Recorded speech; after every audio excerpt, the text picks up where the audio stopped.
ఓం శ్రీ గురుభ్యో నమః. ఓం శ్రీ గణేశాయ నమః. ఓం శ్రీ కృష్ణ పరబ్రహ్మణే నమః. శ్రీమద్భగవద్గీత అద ద్వాదశోధ్యాయః భక్తి యోగః. ఓం శ్రీ గురుభ్యో నమః. శ్రీకృష్ణ పరబ్రహ్మణే నమః. శ్రీమద్భగవద్గీత ద్వాదశోధ్యాయము భక్తి యోగము శ్లోకము 12. శ్రేయో హి జ్ఞానమభ్యాసాత్ జ్ఞానాద్యానం విశిష్యతే ధ్యానాత్ కర్మ ఫలత్యాగః త్యాగాత్ శాంతిరనంతరం. శ్రీ గురుభ్యో నమః. 12వ శ్లోకంలోని అర్థాన్ని మనం పరిశీలించే క్రమంలో ఇందులో ఉండే తికమకను పరిశీలిద్దాము. మొట్టమొదటిగా శ్లోకాన్ని అర్థం చేసుకుందాము. అందులో ఉండే తికమక ఏమిటో, తర్వాత సమాధానం అనేది ప్రశ్న అర్థమైతే సమాధానము మనకు ఆటోమేటిక్గా వస్తూ ఉంటుంది. శ్లోకమును పరిశీలిస్తే శ్రేయోహి జ్ఞానం అభ్యాసాత్ జ్ఞానాత్ ధ్యానం విశిష్యతే ధ్యానాత్ కర్మ ఫలత్యాగః త్యాగాత్ శాంతి అనంతరం అనేసి భగవానుల వారు 12వ శ్లోకంలో చెప్పారనమాట. అర్థాన్ని కొంచెం చూసినట్లయితే శ్రేయోహి జ్ఞానం అభ్యాసాత్, అభ్యాసము కన్నా జ్ఞానము శ్రేయహి అన్నారు. అంటే అభ్యాసము కంటే జ్ఞానము శ్రేయహి ఉత్తమమైనది అన్నారు. ఇందులో మొట్టమొదటిది అభ్యాసము కనిపిస్తూ ఉంటుంది, జ్ఞానము రెండవదిగా కనిపిస్తూ ఉంటుంది. అభ్యాసము కన్నా జ్ఞానము గొప్పది అన్నారు. తర్వాత ఏం చెప్తున్నారంటే జ్ఞానాధ్యానం విశిష్యతే. ఇప్పుడు ధ్యానము అనే దాన్ని కలిపారు. ఈ జ్ఞానము కన్నా కూడా ధ్యానము విశిష్యతే గొప్పది అని చెప్తున్నారు. మూడవది ఇక్కడ యాడ్ అయింది. సరే, ధ్యానాత్ కర్మ ఫలత్యాగ, ఈ ధ్యానము కన్నా కూడా కర్మ ఫలత్యాగము గొప్పది అనేసి చెప్తున్నారు. చివరిగా ఫలితం చెప్తున్నారు. ఈ త్యాగ శాంతి అనంతరం అంటే ఈ త్యాగం వల్ల శాంతి వస్తుంది అనేసి చెప్పారనమాట. అంటే మొట్టమొదటిగా ఇందులో ఉండే పదాలను గమనిస్తే జ్ఞానము ఉంది, అభ్యాసము ఉంది, ధ్యానము ఉంది, కర్మఫల త్యాగము ఉంది. ఇందులో స్థాయిలు చెప్తూ ఉన్నారు. అభ్యాసము 1వ పాయింట్, దీనికన్నా గొప్పది జ్ఞానము, జ్ఞానము కన్నా ధ్యానము, ధ్యానము కన్నా కర్మఫల త్యాగము. ఈ విధంగా కర్మఫల త్యాగము చేసినట్లయితే శాంతి వస్తుందనేసి భగవానుల వారు చెప్తున్నారనమాట. సరే, ఈ శ్లోకం యథావిధిగా అర్థం చేసుకుంటే ఇందులో మనకు తికమక ఏం అనిపించదు. బాగా పరిశీలించినట్లయితే ఇక్కడ కర్మఫల త్యాగము అనేది గొప్పగా చూపిస్తున్నారు అనేసి మనకు ఈ శ్లోకం చూడంగానే అర్థమైపోయింది. కర్మఫల త్యాగా శాంతి అనంతరం. అయితే కర్మఫల త్యాగాన్ని గొప్పగా చూపించారు. ఇంతవరకు మనకు చెప్పుకున్న 5 స్థాయిలలో కర్మఫల త్యాగం ఎక్కడుంది? మొట్టమొదటి స్థాయి అక్షర పరబ్రహ్మోపాసన, 5వ స్థాయి, 4వ స్థాయి విశ్వరూప ఉపాసన, ఏకరూప ఉపాసన 3, రెండవది నిష్కామము, చివరిది 1 అంటే సకామము, కోరికలతో చేసే కర్మను నువ్వు చేస్తూనే ఉండు, చివరిగా భగవదర్పణం అనుకో అన్నారు భగవంతుల వారు. దీన్నే కర్మఫల త్యాగం అన్నారు. అంటే కర్మఫల త్యాగం ఎక్కడ ఉంది? చివరి స్థాయిలో ఉందన్నమాట. ఇప్పుడు భగవానుల వారు ఇంతవరకు 11 శ్లోకాల వరకు కొన్ని స్థాయిలను చెప్పి చివరి స్థాయిది కర్మఫల త్యాగం అని చెప్పి 12వ శ్లోకంలో హఠాత్తుగా ప్లేట్ ఏమన్నా మార్చేసినారా? ప్లేట్ పురమాయించారా? ప్లేట్ మార్చడం అంటారు చూడండి, ఆ విధంగా ఏమన్నా మార్చేశారా? అంటే ద్వంద్వ వైఖరి ఇక్కడ ఏమన్నా కనిపిస్తుందా? ఇంతవరకు కర్మఫల త్యాగం చివరిది అనేసి పై శ్లోకాలలో చెప్పి 12వ శ్లోకంలో హఠాత్తుగా కర్మఫల త్యాగము గొప్పది అనేసారనమాట. ఇక్కడ ఒక సమస్య వచ్చేసింది. ఇప్పుడు దీన్ని మనం ఎలా అర్థం చేసుకోవాలి? పై శ్లోకాలను అర్థం చేసుకోవాలా? పై శ్లోకాలన్నీ వదిలేసి ఇది మాత్రమే అర్థం చేసుకోవాలా? ఇది మొట్టమొదటి తికమక. సరే, రెండవ తికమక ఏంటంటే కర్మఫల త్యాగా శాంతి అనంతరము. ఈ కర్మఫల త్యాగం వల్ల నీకు చక్కగా శాంతి లభిస్తూ ఉంది అనేసి భగవానుల వారు మనకు చెప్పారనమాట. అయితే శాంతి లభిస్తుందనేసి వేరొక దగ్గర ఇంకొక రకంగా చెప్పారు కదా భగవానుల వారు. 4వ అధ్యాయము 39వ శ్లోకాన్ని మనం పరిశీలించినట్లయితే శ్రద్ధావాన్ లభతే జ్ఞానం తత్పర సంయతేంద్రియః జ్ఞానం లబ్ధ్వా పరాం శాంతిం అచిరేణాధిగచ్చతి. ఇక్కడ స్పష్టంగా ఏమన్నారు, ఒక అష్టాక్షరి మంత్రం మాదిరిగా జ్ఞానం లబ్ధ్వా పరాం శాంతిం అనేసి 4వ అధ్యాయం 39వ శ్లోకంలో భగవానుల వారు చక్కగా చెప్పారు. 4వ అధ్యాయంలో ఏమో నీకు జ్ఞానం వలన నీకు శాంతి లభిస్తుందని చెప్పి, ఇక్కడ ఏం చెప్పారు, జ్ఞానాన్ని తక్కువ చేసి చూపిస్తూ ఉన్నారు. జ్ఞానాధ్యానం విశిష్టత అన్నారు. జ్ఞానాన్ని కన్నా కూడా ధ్యానం విశిష్టతే గొప్పది, ధ్యానం కన్నా కూడా కర్మఫల త్యాగం గొప్పదన్నారు. ఇప్పుడు మనం ఎలా అర్థం చేసుకోవాలి, ఆ జ్ఞానం వల్ల శాంతి వస్తుందనేసి అనుకోవాలా, అంటే 4వ అధ్యాయం 39వ శ్లోకంలో చెప్పిన మాదిరిగా శాంతి వస్తుంది అనుకోవాలా, లేదా 12వ అధ్యాయం 12వ శ్లోకంలో చెప్పబడిన కర్మఫల త్యాగం వల్ల శాంతి వస్తుందని అర్థం చేసుకోవాలి, ఎలా అర్థం చేసుకోవాలి, ఇది అన్నమాట ఇది. అలాగే ఇక్కడ చూసినట్లయితే అభ్యాసాత్ అనేది మొట్టమొదటి ప్రారంభంలో శ్రేయోహి జ్ఞానము అభ్యాసాత్ అన్నారు. అంటే అభ్యాసము కన్నా కూడా జ్ఞానము గొప్పది అని చెప్పారనమాట. అంటే అభ్యాసము కన్నా గొప్పది జ్ఞానం అని, జ్ఞానం కన్నా ధ్యానం అని, చివరిగా కర్మఫల త్యాగాన్ని ఇంకా గొప్పదని చెప్పేశారు. యాక్చువల్గా చూసినట్లయితే మనకు స్థాయి ఎక్కడ ఉంది, అభ్యాసము అంటే మనకు శ్లోకంలో ఇంతకుముందు వచ్చింది కదా, 12వ అధ్యాయం 9వ శ్లోకం ఇంతకు ముందే గమనించాం కదా, అతచిత్తం సమాదాతం న శక్నోషి మయి స్థిరం అభ్యాస యోగేన తతః మామిచ్చాప్తుం ధనంజయ. ఇదేంటిది, ఒకవేళ నువ్వు విశ్వరూపం మీద నువ్వు సమాధానం ఉండలేకపోతే, ధ్యానం నిలపలేకపోతే అభ్యాసం చేయి, అంటే ఏకరూప ఉపాసన చేయి అనేసి ఇక్కడ చెప్పారనమాట. దీని తర్వాత కదా నిష్కామము, తర్వాత కర్మఫల త్యాగం వస్తుంది.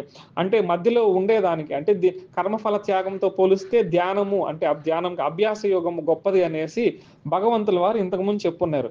కానీ ఇక్కడేం చెప్తున్నారు, అభ్యాస యోగము చివరిలో పెట్టేసి కర్మఫల త్యాగానికి గొప్ప పీట వేశారనమాట, ఇదే గొప్పది అన్నట్టుగా. ఇప్పుడు దీన్ని మనం ఎలా అర్థం చేసుకోవాలి, ఇది ఒక సమస్య అన్నమాట.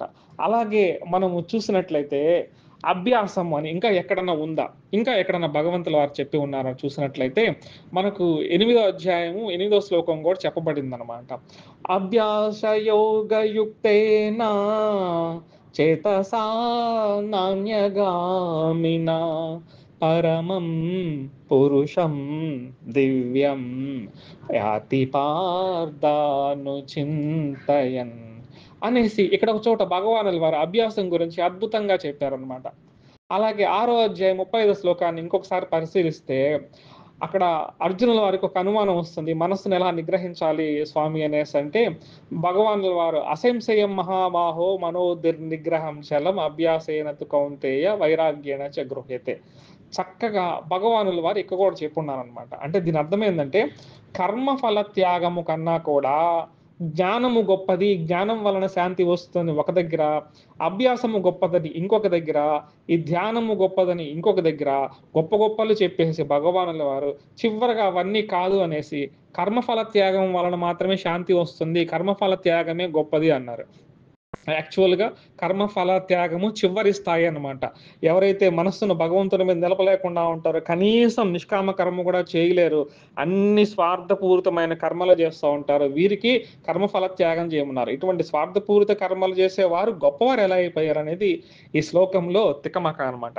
ఇప్పుడు శ్లోకం అర్థం చేసుకోవాలి, ఇవన్నీ ఎలా ఎలా తికమకలు ఉన్నాయని ముందు అర్థం చేసుకుంటే దీని అసలైన అర్థం భగవానుల వారు ఏం చెప్పాలనుకుంటున్నారో మనం పరిశీలిద్దాము.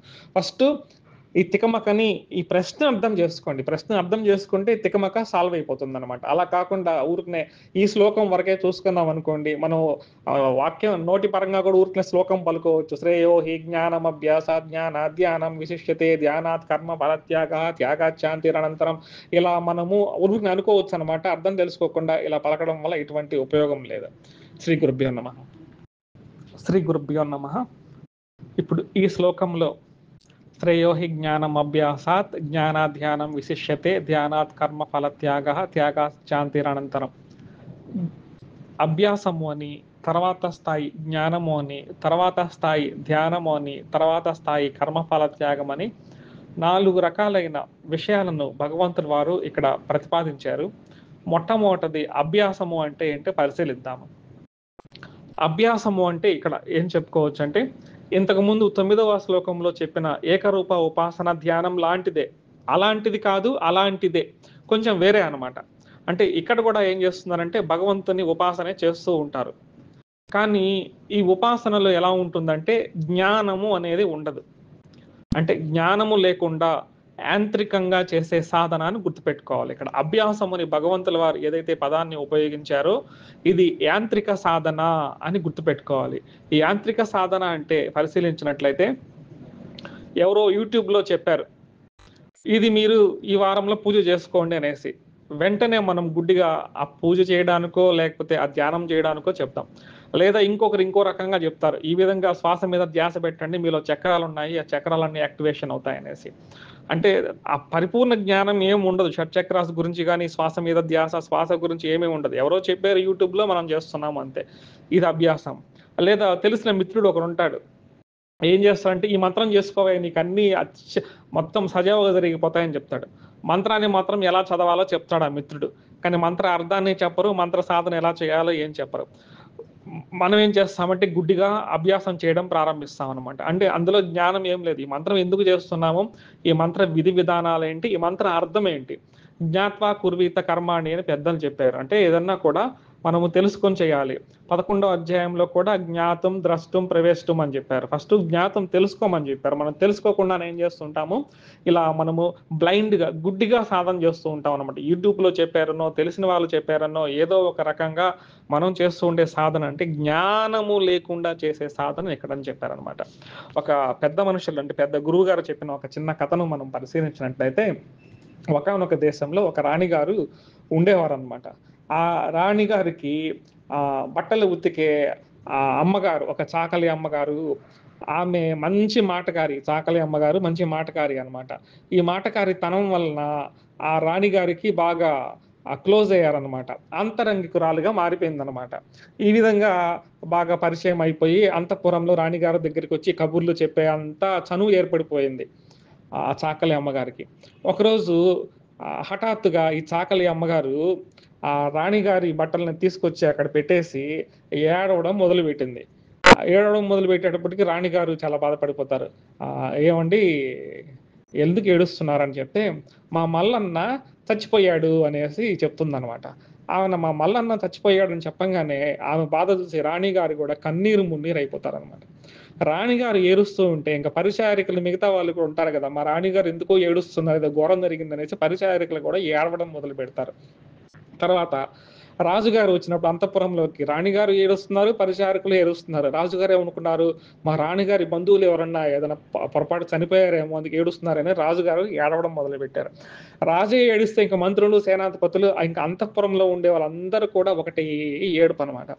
ఆ రోజు రాజు దర్శనానికొచ్చిన ఒక సాధువు గారు విచిత్రపోతారు. ఏంటి రాజ్యంలో అందరూ ఏడుస్తూ ఉన్నారే, ఏంటి విషయం అనేసి ఒకరిని కదిలిస్తే, మా సేనాధిపతి ఏడవడం వల్ల నేను ఏడుస్తున్నానంటారు. సేనాపతిని కదిలిస్తే మా మంత్రి ఏడుస్తున్నారు, నేను ఏడుస్తున్నానంటారు. మంత్రి గారిని కదిలిస్తే మా రాజుగారు ఏడుస్తున్నారు. ఇక రాజుగారిని అడిగితే మా అంతఃపురంలో మా రాణిగారు ఏడుస్తున్నారు. రాణిగారి దగ్గరికెళ్ళి, "రాణిగారు మీరెందుకు ఏడుస్తున్నారంటే మా పరిచారిక చాకలి అమ్మగారు ఏడుస్తున్నారు." తీరా ఇంకా అసలు ముఖ్యమైన చాకలి అమ్మగారి దగ్గరికి వెళ్లి, "ఏవండీ మీరెందుకు ఏడుస్తున్నారంటే," సాధువు గారు, "ఏం లేదండి 3 రోజుల క్రితము ఒక గాడిద ఉండండి. ఆ గాడిద ప్రసవించిందండి. ఆ గాడిద పిల్ల మల్లన్న పేరు పెట్టుకొని ఆమె చచ్చిపోయిందండి. ఆ బాధ తట్టుకోలేక నేను ఏడుస్తున్నాననేసి" ఆమె అసలు విషయం చెప్తుందనమాట. ఇంక అంతా తెల్లబోతారనమాట. అంటే ఏడుపుకి కారణం గూడా తెలియకుండానే వీళ్ళు ఏడవడం మొదలుపెట్టారనమాట. అంటే ఇదే మనం అన్వయం చేసుకుంటే అభ్యాసం ఎందుకు చేయాలి? ఎవరి మీద చేయాలి? అర్థం తెలియకుండా గుడ్డిగా చేస్తారనమాట. ఇది ఇలాంటి అభ్యాసం అని గుర్తుపెట్టుకోవాలనమాట. ఇంకో కథ కూడా ఇలాగే ఉంది. ఇది నిజంగా జరిగిందనమాట. ఒకరు సత్యనారాయణ వ్రతం చేయించాలని ఒక పూజారి గారు ఒక కుటుంబాన్ని అప్రోచ్ అయ్యారు. అంటే కుటుంబం పూజారిని గారి అప్రోచ్ అయ్యారనమాట. "ఏవండీ మా ఇంట్లో రేపటి రోజు మీరు ఖచ్చితంగా సత్యనారాయణ వ్రతం చేయాలి." ఆయన పూజారి గారు ఒప్పుకున్నారు. రేపటి రోజు ఆ కుటుంబ సభ్యులు ఫోను చేసి పూజారి గారికి, "ఏవండీ ఈరోజు వద్దు మనం వచ్చే వారం పెట్టుకుందాం" అంటారు. పూజారి గారు సరే అంటారు. వచ్చే వారం అయిపోయింది. వచ్చే నెల కూడా అయిపోయింది. ఈ విధంగా 6 నెలలు జరిగిపోయాయి. పూజారి గారికి అనుమానం వస్తుంది. "ఏవండీ మీరు వ్రతం చేద్దుకుందాం అనుకుంటున్నారు ఏమైందంటే," అప్పుడు అసలు విషయం చెప్తారు. "ఏవండీ గత 6 నెలల నుంచి మేము ఒక నల్ల పిల్లి కోసం వెతుకుతున్నాము. ఈ యొక్క పట్టణంలో సిటీ కల్చర్‌లో ఈ నల్ల పిల్లి దొరికేది చాలా కష్టమైపోతుందండి. అందుకు మేము సత్యనారాయణ వ్రతం చేసుకోలేకపోతున్నాం" అని చెప్తారు. పూజారి గారికి పెద్ద షాక్. ఏంటి నల్ల పిల్లి లేకపోతే సత్యనారాయణ వ్రతం జరగదా? విషయం ఏంటని పరిశీలిస్తే వాళ్ళ పూర్వీకులు సత్యనారాయణ వ్రతం చేసేటప్పుడు ఒక గంప కింద నల్ల పిల్లిని పెట్టేవారంట. అందువల్ల వీరికి ఈ సత్యనారాయణ వ్రతం చేయాలంటే గంప కింద పిల్లి దొరకలేదు. నల్ల పిల్లి దొరకలేదు కాబట్టి చేయలేదు. ఇది మీకు ఎవరు చెప్పారా అంటే మా తండ్రి గారు. తండ్రి గారికి ఎవరంటే వాళ్ళ తాతగారు. అలా కొంచెం ముందుకెళ్ళిన తర్వాత ఎవరో ఒక పెద్దావిడ, ముసలావిడ ఆ తరంలో ఉన్నారు. ఇంకా బతికి ఉన్నారు. మూలాల్లోకి వెళ్తే "ఏవండి బామ్మగారు ఈ విధంగా మీ సాంప్రదాయంలో సత్యనారాయణ వ్రతం చేసేటప్పుడు నల్ల పిల్లిని కప్పిట చేయాలని ఎక్కడన్నా ఉందా? నేనైతే ఇన్ని శాస్త్రాలు చదువుకున్నాను. వేద విజ్ఞానం అంతా నాకు తెలుసు. నాకు అర్థం కావడం లేదు. దయచేసి వివరిస్తారని" పూజారి గారు అడుగుతారనమాట. అప్పుడు ఆమె చెప్తుంది, "అయ్యో! పూజారి గారు అదేం లేదంటే మా ఇంట్లో ఒక నల్ల పిల్లి తిరుగుతా ఉండేది. మేము ఈ యొక్క పూజా ద్రవ్యాలన్నీ ఇక్కడ సిద్ధం చేస్తూ ఉంటాం కదా! ప్రసాదాలు ఇవన్నీ. అవన్నీ కూడా ఎంగిలి చేస్తుందనే ఉద్దేశంతో అటువంటి ఇబ్బంది జరగకుండా పిల్లిని కప్పెట్టి ఒకరోజు ఏదో అలా సత్యనారాయణ వ్రతం చేశాము.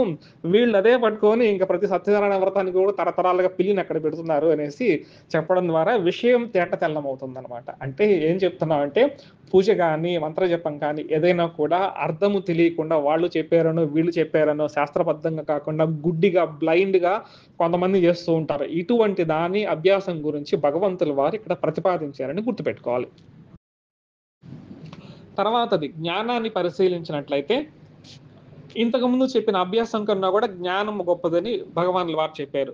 శ్రేయోహి జ్ఞానం అభ్యాసాత్. అభ్యాసము కన్నా కూడా జ్ఞానము. ఏ అభ్యాసము? యాంత్రికమైన అభ్యాసం ఏదైతే ఉంటుందో, అర్థము పర్థము లేని అభ్యాసం ఏదైతే ఉంటుందో, ఎవరో చెప్పారనో, యూట్యూబ్‌లో చెప్పారనో, ఫేస్‌బుక్‌లో చూసామనో, ఏ అభ్యాసం అయితే చేస్తుంటారో దానికన్నా జ్ఞానము గొప్పదని చెప్పారు. ఈ జ్ఞానము ఇంతకు ముందు చెప్పిన జ్ఞానం లాంటిది కాదు. ఎలాంటి జ్ఞానము? 4వ అధ్యాయం 39లో చెప్పారు కదా! శ్రద్ధావాన్ లభతే జ్ఞానం తత్పర సంయతేంద్రియః జ్ఞానం లబ్ధ్వా పరాం శాంతిం అచిరేణాధిగచ్ఛేదనేసి. అంటే అక్కడ చెప్పిన జ్ఞానం లబ్ధ్వా పరాం శాంతిం అంటే ఆ జ్ఞానము ఆత్మజ్ఞానం అనమాట. శాంతిం అంటే పరమమైన శాంతి అంటే మోక్షము. ఈ మోక్షం ఎప్పుడొస్తుందంటే ఆత్మజ్ఞానం కలిగినప్పుడే వస్తుంది. కాబట్టి అక్కడ శాంతి ఏదన్నారో అది మోక్షము. అక్కడ జ్ఞానము ఏమన్నారో ఆత్మజ్ఞానము అనమాట.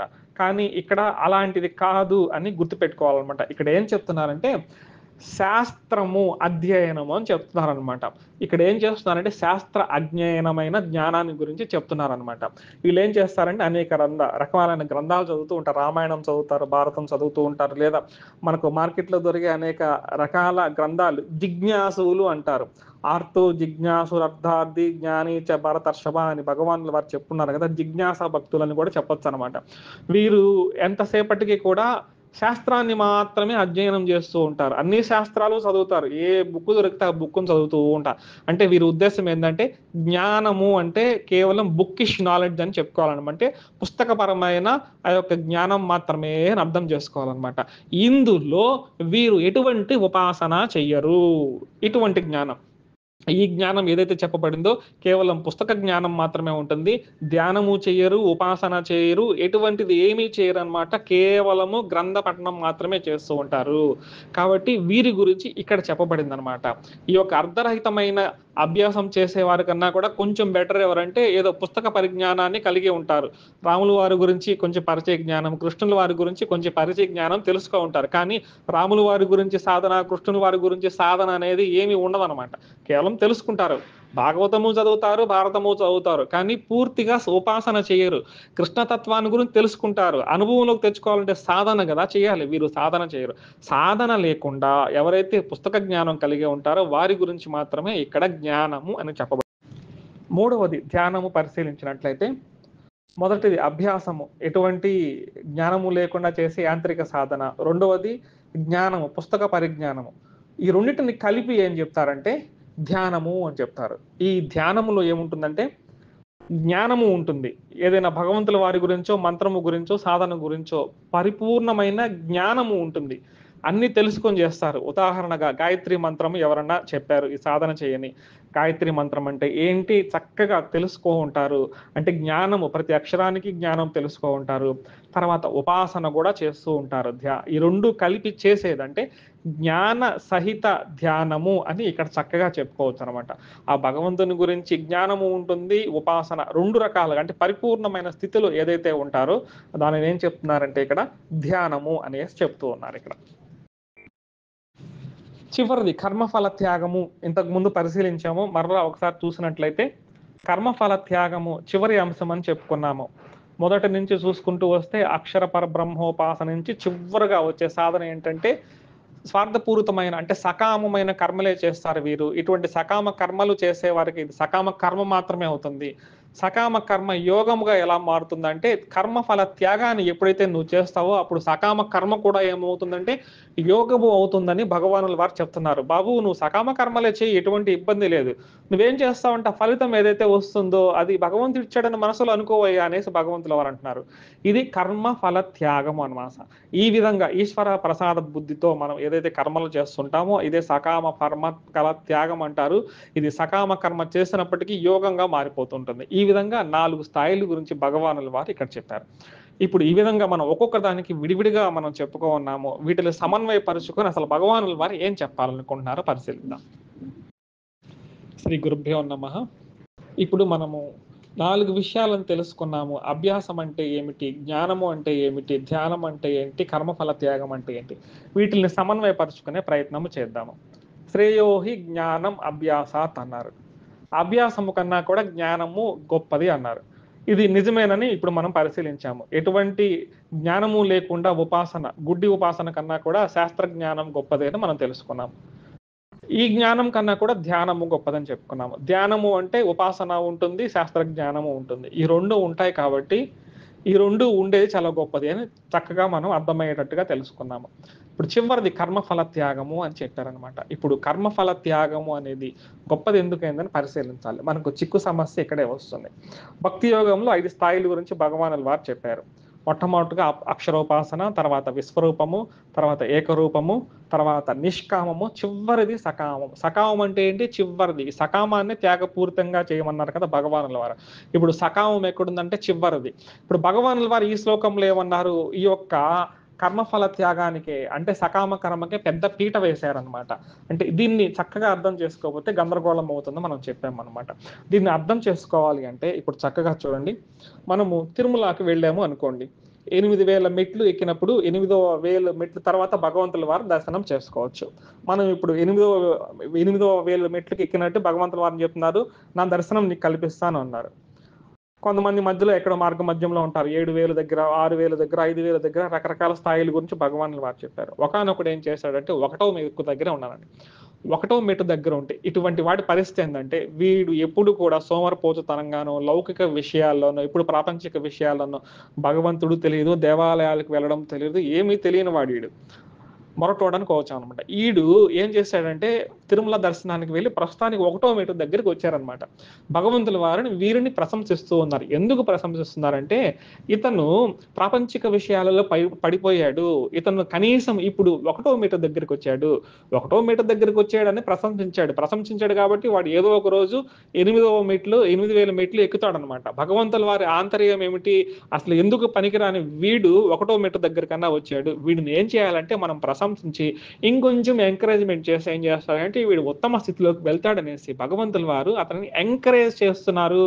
ఆ ఎంకరేజ్ చేసే క్రమంలో ఇది గొప్పది అని చెప్తున్నారు అని మనం గమనించాలన్నమాట. అలాగే మనం ఒక ఇల్లు కట్టుకోవాలి అనుకున్నాం అనుకోండి. ఇల్లు కట్టుకోవాలనుకుంటే ₹1,00,00,000 అవుతుందనేసి ఇంజనీర్ గారు మనకు ఎస్టిమేషన్ వేసిచ్చారు. ప్రస్తుతం మన జోబిలో మన బ్యాంక్ బ్యాలెన్స్ ఏం లేదు, 0 ఉందన్నమాట. ఇప్పుడు మనం ఏదో ఒకటి ప్రయత్నం చేసాము. ఇల్లు కట్టుకోవడానికి ఒక ప్రయత్నం చేసాము. మొట్టమొదటిగా ₹1 సంపాదించామండి. ఇప్పుడు ₹1తో ₹1,00,00,000 ఇల్లు రాదు. ఈ ₹1 మనం హీనంగా చూద్దామా? అలా చూడడం తప్పు కాదు కదా! ₹1 మనకి ఎంత ఆత్మవిశ్వాసాన్ని కలిగిస్తుంది. నేను ఈరోజు ₹1 సంపాదించాను, కొన్ని రోజుల్లో నా లక్ష్యాన్ని చేరుకుంటానని ఎంత ఆత్మవిశ్వాసం ఉంటుందండి. ఇది మనకందరికి కూడా అనుభవమే కదా! ₹1,00,00,000 సంపాదించాలంటే ₹1తోనే మొదలవుతుంది కదా! అలాగే భక్తి యోగ ప్రారంభానికి ఎటువంటి శాస్త్ర జ్ఞానము లేని ఒక మొరటువాడు ఈడు ఎలా ఉంటాడంటే ఎప్పుడు కూడా ప్రాపంచిక విషయాలా ఉంటాడు. భగవంతుల వారి దగ్గరికి వచ్చి నా స్వామి నన్ను 10th క్లాస్ పాస్ చెయ్యి, నన్ను డిగ్రీ పాస్ చెయ్యి, నాకు పెళ్లి చెయ్యి, నాకు పిల్లలు మంచి పిల్లలనివ్వు, నా పిల్లలకు కూడా చదువునివ్వు, వాళ్ళకి కూడా ఇంకా ఇవ్వు. మనం తాత ముత్తాతలం అవుతున్నా కూడా మనవల గురించి కూడా ఉంటుంది. వీడికి భక్తి నిజమైన ఏమి ఉపాసన ఏం లేదంట. ఇటువంటి వాడు ఏదో ఒక రోజు గ్రహించి ఏం చేశాడంటే తనకొచ్చిన లాభాన్ని ఏం చేస్తున్నాడంటే భగవత్ ప్రసాదముగా భావించాడు.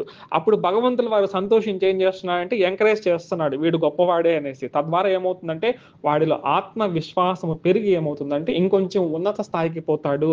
అదే అదే విధంగా మనం ఈ శ్లోకాన్ని కర్మఫల త్యాగం గురించి గమనించాలి. ఇంకా ఒక ఉదాహరణ గమనించినట్లయితే ఒక సినిమాని చూసామన్నమాట. మనము సినిమాల గురించి భగవద్గీత తరగతిలో చెప్పకూడదు కానీ అవసరం వచ్చింది కాబట్టి చెప్పుకుంటాము. 'యండమూరి వీరేంద్రనాథ్' గారు 'ఛాలెంజ్' అనేసి ఒక నవలను రాశారు. తర్వాత చిరంజీవి గారు హీరోగా ఒక సినిమాని తీయడం జరిగింది. ఆ సినిమాలో మొట్టమొదట చిరంజీవి గారికి 5,00,000 కావాలి. 5,00,000 కావాలంటే ఏం చేయాలో అర్థం కాని పరిస్థితుల్లో ఒకానొక ప్రదేశంలో ఒక బిచ్చగత్తె గారు 10 పైసలు ఇస్తారనమాట. ఆ 10 పైసలతో తర్వాత 5,00,000 ఎలా సంపాదించారనేది సినిమా. ఇప్పుడు 10 పైసలు ఇది తక్కువ అని అనుకున్నామనుకోండి 5,00,000 సంపాదించగలుగుతాడా? ఆ 10 పైసలు ఆత్మవిశ్వాసాన్ని ఎంత కలిగించింది?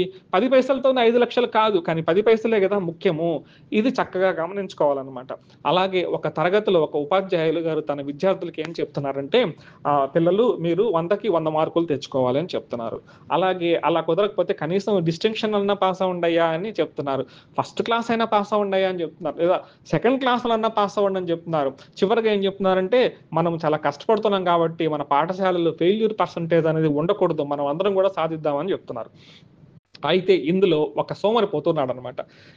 కారణం ఏదైనా కానివ్వండి, వీడెప్పుడు కూడా ఫెయిల్ అవుతూ ఉంటాడు. మంచి మార్కులు రావన్నమాట. ఫెయిల్ అవుతూ ఉంటాడు. ఒకరోజు అతను కష్టపడి ఏదో 35 మార్కులు తెచ్చుకున్నాడు. ఇప్పుడు 35 మార్కులు పరిశీలిస్తే ఫస్ట్ క్లాస్ కన్నా కూడా తక్కువే. డిస్టింక్షన్ కన్నా తక్కువే. 100 మార్కుల కన్నా తక్కువే. ఇప్పుడు ఆ గురువుగారు, ఆ ఉపాధ్యాయులు వచ్చి ఆ విద్యార్థి 35 మార్కులు తెచ్చుకున్న విద్యార్థి దగ్గరకొచ్చి భుజం మీద చేయేసి "శభాష్ విద్యార్థి! చక్కగా నువ్వు మంచి మార్కులు తెచ్చుకున్నావయ్యా" అని ప్రశంసించారు అనుకోండి. అప్పుడు 60 మార్కులు వాడిని తక్కువ చేసినట్టా? 70 మార్కులు వచ్చిన వాడిని తక్కువ చేసినట్టా? 100 మార్కులు వచ్చిన వాడిని తక్కువ చేసినట్టా? కాదు కదా!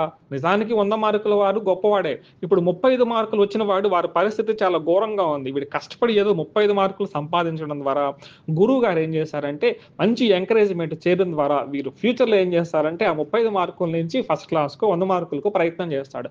అలా కాకుండా అదే క్షణంలో ఆ యొక్క ఉపాధ్యాయులు వచ్చి ఏందయ్యా నేను 100 మార్కులు తెచ్చుకోమంటే కనీసం ఫస్ట్ క్లాస్ తెచ్చుకోమంటే నువ్వేంది 35 మార్కులే తెచ్చుకున్నావు. నీ జీవితం వృధా. అసలు నువ్వెందుకు మా క్లాస్‌కి రావడం అని డిస్కరేజ్ చేసి తిట్టాడనుకోండి. వాడి పరిస్థితి ఏమవుతుంది? వాడు వెంటనే పాఠశాల మానేయడమో, ఆ ఉపాధ్యాయుని పట్ల తిరుగుబాటు చేయడమో, ఏదో వాడి జీవితమే నాశనం అయిపోవడమో, ఇంకొకరిని నాశనం చేయడమో జరుగుతుంది. మొత్తానికి భ్రష్టు పట్టిపోతాడు. అలా కాకుండా గురువుగారు ఏం చేశాడు? ఉత్తమ గురువు ఏం చేస్తాడు? అతన్ని ఎంకరేజ్ చేశాడు. శ్రీకృష్ణ పరమాత్ముల వారు ఎవరు? ఉత్తమ గురువు కదా! ఉత్తమ గురువు కాబట్టి చివరి స్థాయిలో ఉండేవాడిని ప్రశంసిస్తున్నారు. ఇది మాత్రమే అని గుర్తుపెట్టుకోవాలి.